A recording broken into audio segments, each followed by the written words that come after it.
Et le livre d'Allah est l'avocat le plus solide, la richesse la plus suffisante, le donateur le plus généreux. C'est le meilleur compagnon dont la conversation ne lasse jamais. Au contraire, plus on la répète, plus elle s'embellit. Masha'Allah. Comme l'a dit le chercheur américain Michael Hart, dans l'histoire des livres révélés, seul le Coran est resté intact, sans aucune altération. Le philosophe et homme politique britannique Edmund Burke a affirmé « Plus nous scrutons le Coran, plus nous constatons sa perfection et son élévation, qui attire d'abord l'homme, puis le subjugue et le fascine, le rendant passionné par lui. L'homme, à son tour, est incité à le respecter, et ainsi, on perçoit son influence profonde. » L'orientaliste allemande Anna Maria Schimmel a déclaré « Le Coran est la parole d'Allah, révélée dans une langue arabe claire et précise. Sa traduction ne pourra jamais dépasser le niveau superficiel. Qui donc pourrait rendre la beauté de la parole d'Allah dans une autre langue ?»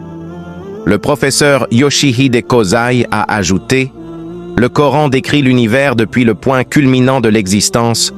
Celui qui a révélé ce Coran voit tout ce qui existe dans cet univers et tout est à découvert devant lui. » L'écrivain et historien écossais Thomas Carlyle a dit « Le Coran est le livre dont on dit que les compétiteurs rivalisent. » L'homme de lettres allemand Johann Wolfgang von Goethe a exprimé « Chaque fois que je lis le Coran, je sens mon âme vibrer au plus profond de moi. » Le romancier et penseur Léon Tolstoï a prédit « La loi du Coran régnera sur le monde grâce à son accord et à son harmonie avec la raison et la sagesse. » Le commandant militaire Napoléon Bonaparte a espéré « J'espère que le temps n'est pas loin où je pourrai unir tous les sages et les érudits de tous les pays et établir un système unifié basé sur les principes du Coran qui est la seule vérité conduisant au bonheur. » Le célèbre philosophe français Voltaire a déclaré « Je suis convaincu que si l'on présentait le Coran et la Bible à une personne non croyante,